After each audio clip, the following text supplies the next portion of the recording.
Welcome to today's Explainer. We're dropping you straight into the absolute chaos of a verbatim family conversation today, and then we're going to slow things down to analyze the incredible memory techniques hidden right inside it.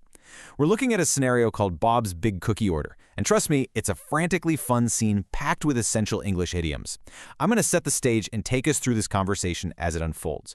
Picture an incredibly busy kitchen, a looming deadline, and just a whole lot of stress. Here we go. Picture Susan, pacing the kitchen in utter panic, throwing her hands up and shouting, "We have to bake 2,000 cookies by Monday." But Bob, the ever-steady optimist, just smiles and says, "Things are looking up now that we have a big order."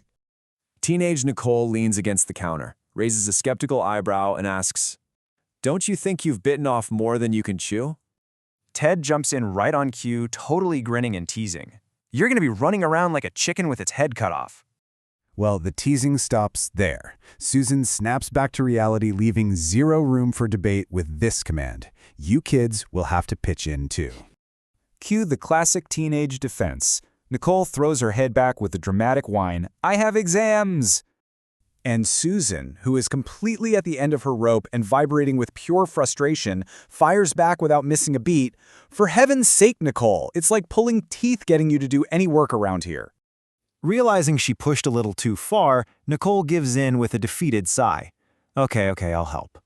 And Bob brings it all back to his resilient baseline to finish strong. Thanks. It's a tall order, but I know we can do it.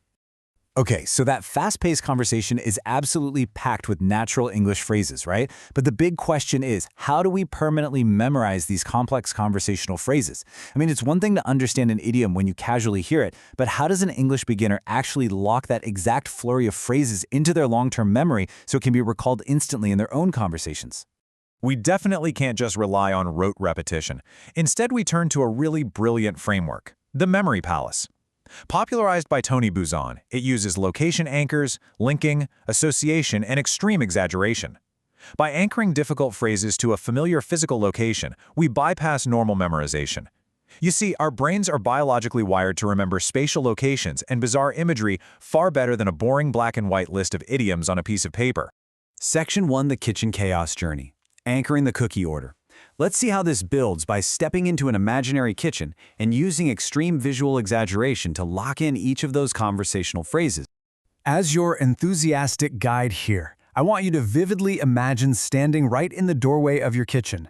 Visualize your own eyes physically popping out of your head on giant cartoonish springs, aiming straight up toward the ceiling. Why? Because they are stretching to look up at a massive glittering banner of success hanging overhead. This ridiculous, unforgettable visual permanently anchors Bob's hopeful phrase, "Things are looking up."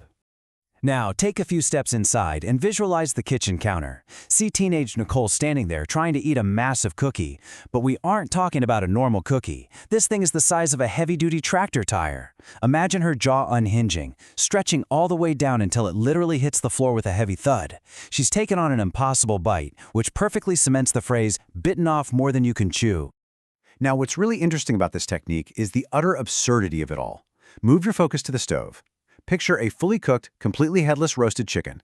But instead of sitting still in a roasting pan, it's running laps around the hot burners at lightning speed, squawking wildly from a head it doesn't even have. Whenever you glance at your stove now, your brain is going to automatically trigger Ted's teasing line, running around like a chicken with its head cut off. Next, look over at the giant mixing ball on the kitchen island. The entire family is gathered around, dressed in full baseball gear. And instead of mixing ingredients, they're literally throwing or pitching actual hard baseballs right into the sticky cookie dough. Splat! This vivid physical action solidly anchors Susan's stressed command to pitch in.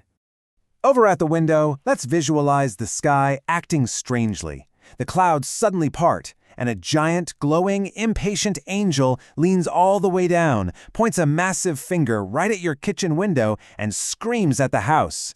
This shocking, monumental visual vividly locks in the exclamation, "For heaven's sake." Turn around now and face the kitchen table. Picture the painfully memorable exaggeration of giant, shiny silver dentist pliers jammed into the wooden table. The pliers are straining, yanking a massive, glowing molar tooth right out of the wood, splinters flying everywhere. Just let that ridiculous visual sink in. This bizarre scene ensures you'll forever remember the phrase, "like pulling teeth." Finally, conclude the journey at the oven. But it's not a normal appliance. Imagine a tiny, comical little oven that begins stretching vertically. It stretches higher and higher until it's 20 feet tall, crashing right through your ceiling. It barely fits in the room, creating a perfect, literal representation of Bob's final phrase, a tall order. And this brilliantly illustrates how mapping every physical anchor directly to its target phrase creates an unbreakable, highly visual memory sequence. You don't have to memorize a dry list of idioms anymore. You just take a quick mental walk around your kitchen, and those wildly bizarre images automatically trigger the exact conversational phrases you need, right in order. It's a total game changer. So I want to leave you with this final, exciting thought.